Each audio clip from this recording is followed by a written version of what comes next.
Hey y'all, it's Bethany here. Welcome back to my channel, Bethany Brings Books. Today I'm going to be chatting about some books that I think you should add to your fall TBR.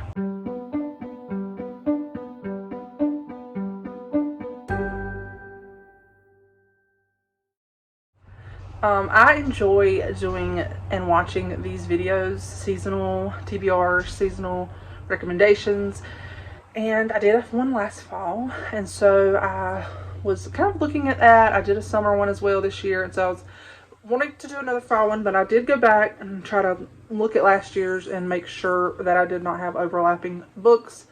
There's only one on here that is overlapping, and it is the first one that I'm going to talk about, and I'll probably always recommend this one for the fall, but we'll chat about that in just a minute. I wanted to do a recommendations video, guys, for books that I think you should add to your fall TBR. I have about 6 or 7 classics and maybe 5 Christian clean fiction that I'm going to talk about.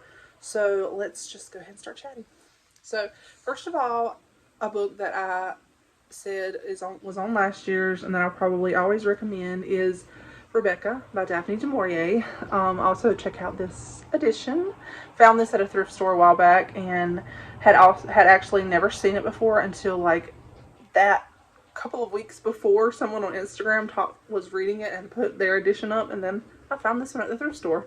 But I've read this twice now, and if I didn't have so much other stuff on my TBR right now, I would probably be reading this again this fall. But this book is just the perfect fall book.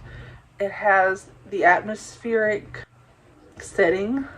It's so atmospheric. There is this couple, a young woman at the very beginning is kind of swept off her feet by this older widowed gentleman. He takes her to his estate, Manderley, and once she gets there, she realizes that everything is not as it seems, and she's very unsettled and unsure, and there's just this whole almost ghostly presence that hangs over the estate of his former wife. And there's not ghosts in it, guys. It's not supernatural or anything, but there is just this whole atmosphere and this presence over the estate, and she feels that she's competing with his previous wife. I said future wife. His previous wife. And the story has quite some twists in it. Quite some twists that really it's very intriguing. I love this book. It's like my all-time favorite book. I think about this book all the time. This book is probably one of the ones of all the books that I've read a lot. This is probably one that I would say really has stuck with me mentally the most as far as like fiction books. It was just, when I read it, at the time I read it, it was so different than anything I had ever read. And I loved it. So highly recommend this one. Along the same lines, same author, Daphne du Maurier, My Cousin Rachel. Now, I did read this one last year, and it was not in my opinion, not up to the same level as Rebecca, but it was still good. It was still very atmospheric, and I think if you're looking for that kind of edgy, unnerving, psychological, very atmospheric story, then this is definitely a good option. The couple of things about this that it wasn't as good to me as the others was the main character made some really dumb decisions, in my opinion, decisions that I was like, stop doing this, stop being stupid. And then the ending is kind of, you're left hanging a bit. It's kind of like you're left to settle your own conclusions about some things in the story. But what we have here is a character named, I believe his name is Philip, and he is basically raised by this man who, I don't remember if his uncle or cousin or something along those lines. And he's not a lot older than the main character. He's a little bit older, but not like a ton older, I don't think. But anyway, this man is not feeling well. He's kind of, like, his doctor tells him he needs to travel to a different climate for his health. And so he goes to, I don't remember if it's like Spain or Italy, Greece, somewhere like that. And while he's there, he writes back that he has married this woman. And as he continues writing letters to Philip, there's this just atmosphere of something not right. Something's just not right about this whole relationship's very unsettling. And eventually, not too far into the story, his uncle dies, and this woman is now left as his widow, and her and Philip, their lives become entangled through their now relationship, because she was his uncle's widow or whatever, and so he meets her, and just things get very twisty, weird, almost, it just feels very manipulative. There's just, the characters feel very manipulative, and you just don't know what's going on here. You're wondering the whole time, like, what is going on?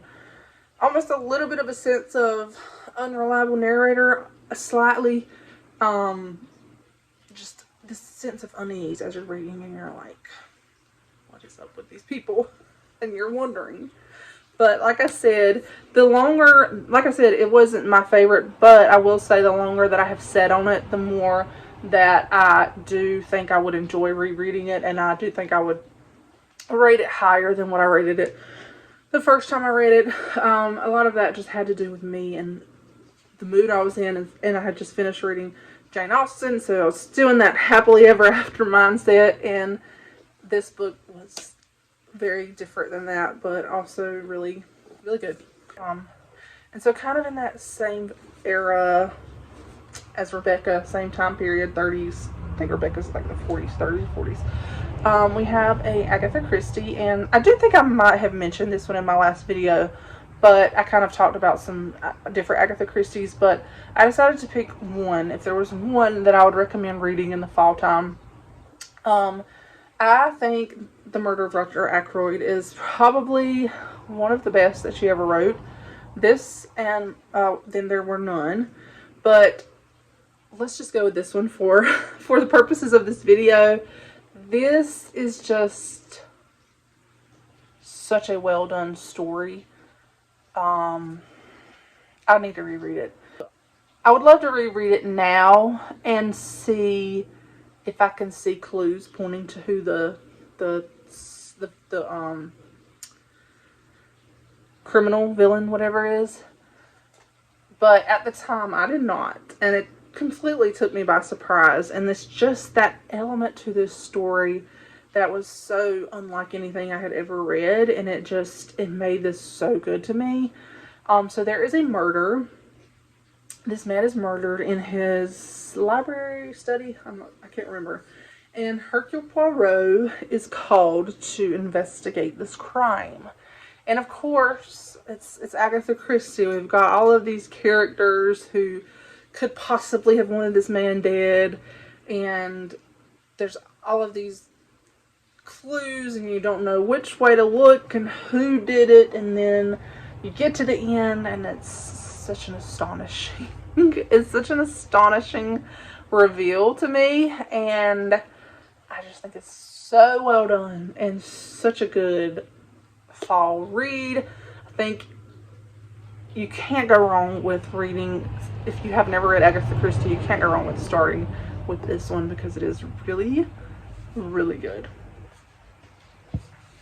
And so let's chat about this book that I just finished rereading, North and South by Elizabeth Gaskell.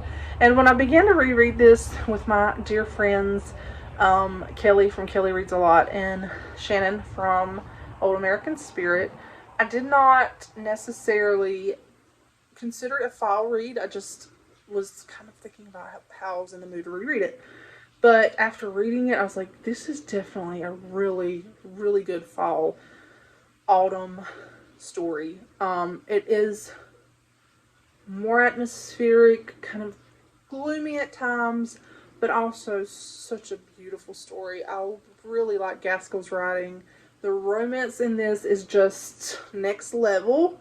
It's just such a fantastic book, in my opinion. And rereading this, I'm going to chat more in a video when I do a wrap-up video. But rereading this, just it went like to the top of my all-time favorite classics. It's up there. It's up there with Pride and Prejudice. This one, yeah, just fantastic. This is the story of, it's England, 1850s, during the Industrial Revolution, and this woman from the south of England, very beautiful village, her and her family moved to a mill town called Milton, yes, and it's a bit, in some ways it feels, as I reread it this time, in some ways it felt like a bit of a coming of age story. We see Margaret, the main character, go through a lot of changes. She learns so much during this period. She faces her prejudices. There are some Pride and Prejudice vibes here. She faces her prejudices. She realizes the really instability of life, the fleetingness of life in a way.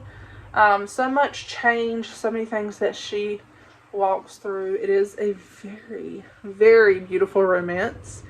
We have the mill owner, Mr. Thornton, and him and Margaret kind of butt heads and clash. But the longer Margaret stays in Milton, the more she begins to view things from another perspective. And she begins to realize that her old way of living is not necessarily the only way of living or the right way. There's a lot of sadness in this, a lot of sorrow, grief-filled moments. I wouldn't say it's a heavy book, like heavy, hard to deal with, but I would say it is heavier than Jane Austen for sure. It, like I said, it does deal with quite a few sorrowful grief events, but overall it's such a great book and just beautiful, and I love the romance in this. Gaskell wrote romance so well. So highly recommend this one. Next is a book that I read earlier this year. This is also at the top of my favorite classics of all time list, and the longer I sit on this, the more I think about it and just remember how atmospheric and intrigued I was in this. That is The Woman in White by Wilkie Collins. This book is definitely, again, in that line of books that's very atmospheric, very moody. It's set in England and like the 1800s. Kind of also epistolary. So throughout the story, it is told by different people. There is this young man he takes his position as an art teacher for this family, and as he's getting ready to travel there, one night he's walking home and he meets this woman in white, and she startles him. She kind of creeps up upon him in the night, and his experience with her is just kind of odd. And then shortly thereafter, someone comes by looking for her, and at this point she's gone, and he quickly finds out that, according to this person that's looking for her, that she has an escape from an asylum. And he's just like, what's going on with this whole situation? And so then he goes off to this family to begin tutoring these young ladies, and things start getting weird and begin to tie back in with his encounter with this woman. And it's just very, you're just wondering once again what's going on. A little bit, this kind of will make you think about like My Cousin Rachel, Rebecca, some of the psychological elements a bit. I was wondering as I read it, with some of the characters, you're thinking, who is good here and who is not good? What are the motives of these people in this story? Who is actually pure and who is evil? And again, just very atmospheric. There's a scene in particular that I think about when I think about this story, how I felt like I was there as I was reading it. It's like a rainy night, and there's a couple of characters who are out talking, like kind of, I don't know if it's out on the porch or somewhere. They're somewhere on this estate talking, and one of the other characters climbs out of the window onto the roof to hear, and she's just having to be super careful that she doesn't alert them to her presence. And it's windy and rainy, and it was just something about that was so atmospheric. And I was like, wow, I feel like I'm there with them. But it was such a well done story, and there are some parts that get wordy and a little bit lengthy. There were parts they could have cut, but overall I was just left, even months later, thinking about this story and just still so impressed with how it captivated me and captivated my interest. And I highly recommend this one. And now I'm gonna suggest another Austen that I really don't know why this one feels like fall to me. It's not the one that you typically get here recommended, which is Northanger Abbey. And I will agree, Northanger Abbey is a good fall read. I did recently reread that one though, and it was not a favorite, guys. It went to the bottom of my Jane Austen list, right above Sense and Sensibility. But I still enjoy it, and I think if you're looking for atmospheric, it definitely has that. But in my opinion, this one is also another good fall one, and that is Mansfield Park. Now, why does this feel like fall to me? I don't know, but it just does. And I had even thought about rereading it during this fall season, but I know that's not gonna happen. I've got so many other things on the go that I want to read. But we have Fanny in this story, who is sent to live with relatives at a young age, and the whole time she's there, she's treated as lesser than the other children her age, and she in some ways feels like a servant to them. But one of the young men in the family always just, he's kind of like her champion. He always notices her and takes up for her, and it is really Fanny's coming of age story. Again, as we talked about with Margaret coming of age, this is another coming of age story, and Fanny's experience living with her family, and just a look at life in that time period, really, it seems, in a way.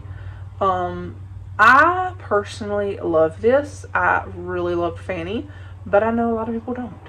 But I related to Fanny quite a bit, and just her character, how she's easily overlooked. I related to her a lot, and so I think if you want to pick up an Austen this fall, I feel like this one is just, I just think I enjoyed it. I think it's a very enjoyable read, and it's long, but it's not too long, but it is long. It is one of her longer ones, but also I just think it's a good book for the fall. So there's that. That's some of my classics that I think you should read. And also, I think if you're in the mood for something light, easy, short, why don't you pick up a Nancy Drew book? I think you should, as someone who loved reading Nancy Drew as a kid, I think everyone should read Nancy Drew at some point in their life. It definitely doesn't hit the same as an adult as it did when I was young. Definitely not quite the same, but I think this is a great time of the year to pick up Nancy Drew.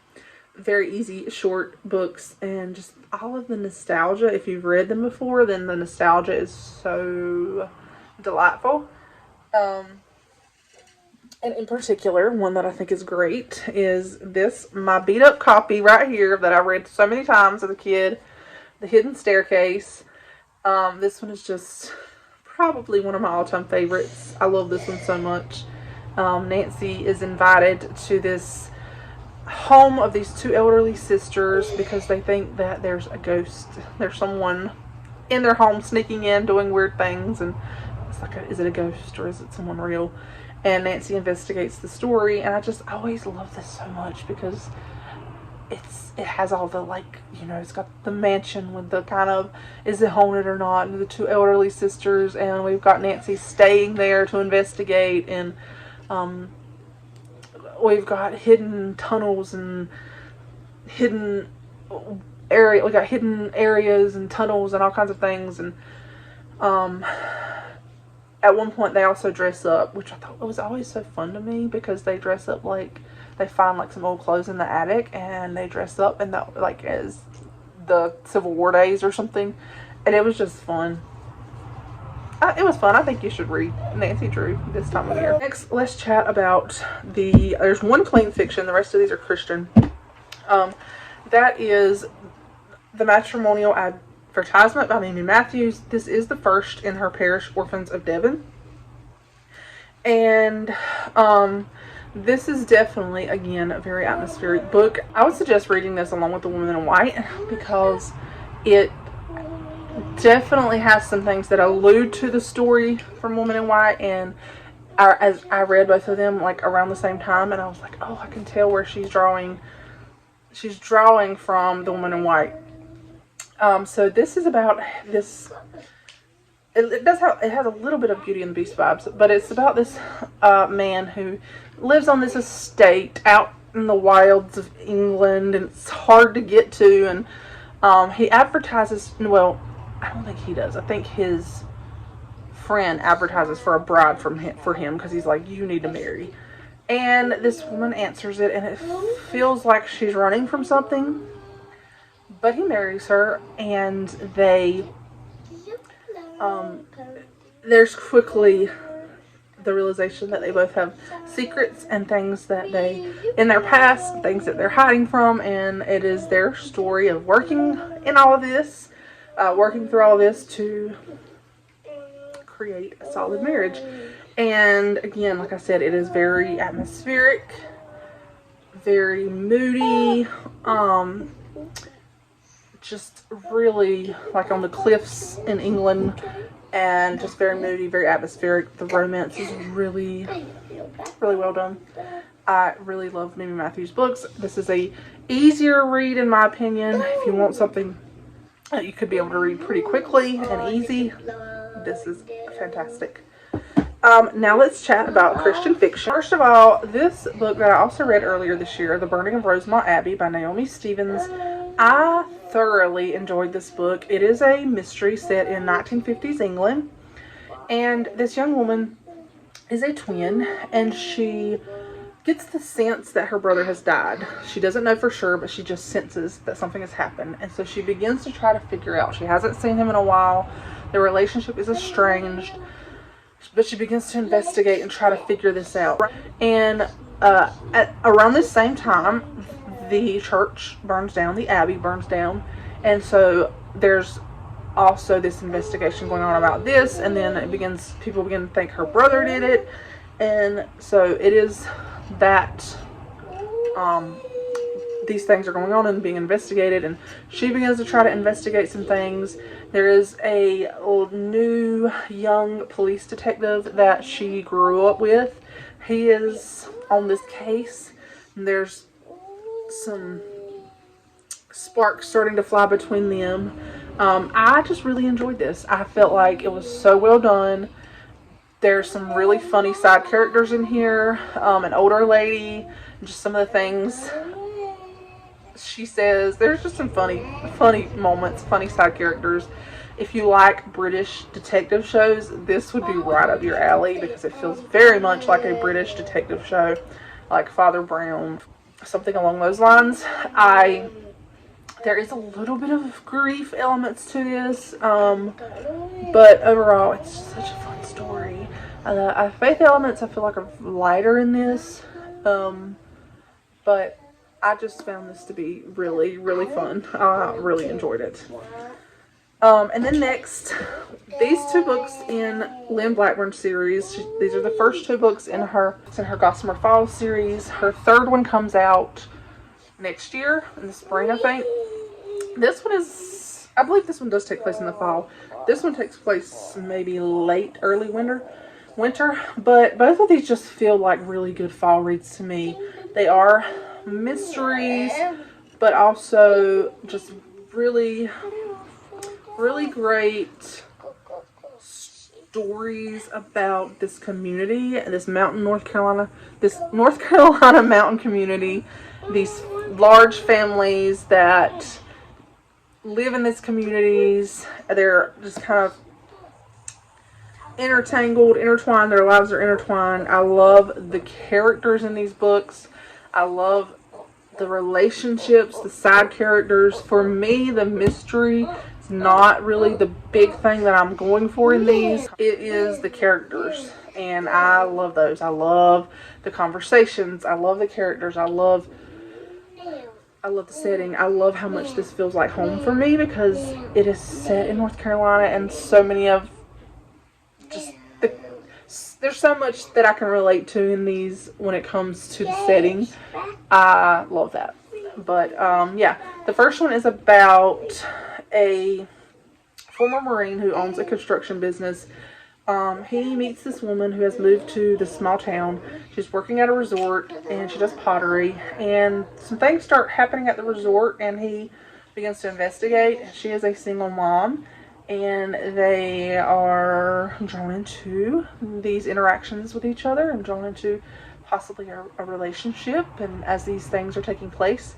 And again, I loved the characters. I loved all the cousins, all the big extended family. Loved it. This one is a little bit more intense than this one, I think. There is a little bit more violence, maybe. It's not terrible, but I do think this one is a little bit more intense when it comes to the violence and some of the things that happen. But this one is about a doctor in this small town, and she has kind of been pining after the local police chief for a while now, and he's like determined not to get in a relationship, I think, kind of thing. She feels like he doesn't even give her the time of day, and there's all these simmering tension between them underneath the surface. But some things start happening to her, and it looks like someone's targeting her because are targeting her as she does like mobile dentistry.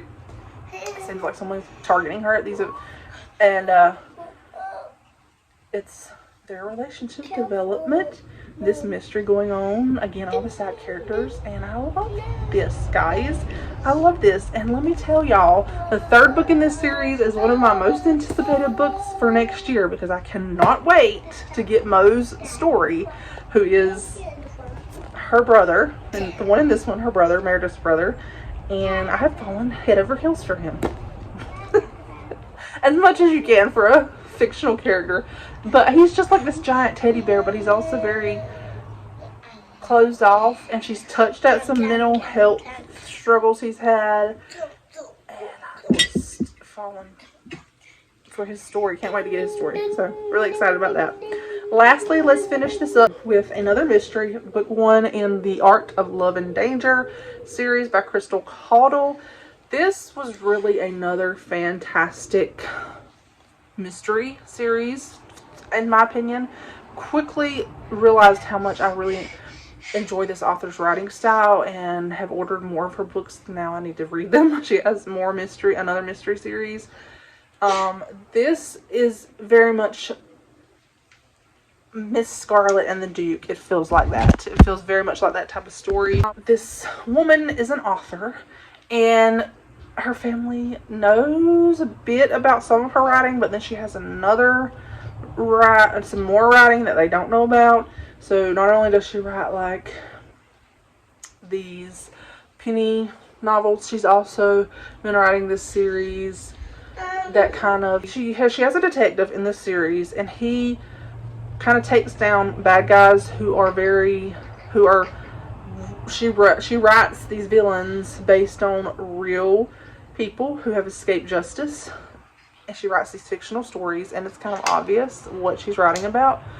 And all of a sudden someone starts committing crimes, and they are mimicking these books. And so quickly there's this, like, oh, we've got to figure out who's writing these books. And so she becomes entangled in this mystery. And of course, again, there is a young detective that she is, or a young officer that she begins to develop a relationship with, and or that he begins to investigate the situation, and sparks are flying between them, and it's just very intriguing. I really enjoyed it.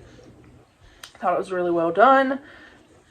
It was funny as well. There's some pretty funny scenes, and I really enjoyed the faith elements. I felt like they had a really good, to what I recall, there were some good strong faith elements. And also I enjoyed that both characters had something that you don't see a lot in fiction. They both had good, stable homes as their family. Like, you know, a lot of times we see characters that have either one or both have a home life grew up with, you know, there's someone, you don't see a lot, like, good Christian family parents in books, in my opinion. Like, you don't see it as much as typical. I don't know how to word it. There's just a really solid family element as far as his family, his parents and her parents, the respect that they give to them, and there's just an element there of honor and respect, and of a solid family that loves their children, and even though their children are adults, but they do love their children and raise them well, if that makes sense. So I enjoyed that. But anyway, can't wait to read more in that series. There's not any more out yet. One's coming out next year, I think. Book 2 is coming out next year. So, sorry. So anyway, guys, those are the books, several books that I think you should add to your fall TBR. Let me know if you think you'll read any of these this fall. If you have already read them and you like them, I would love to hear your thoughts.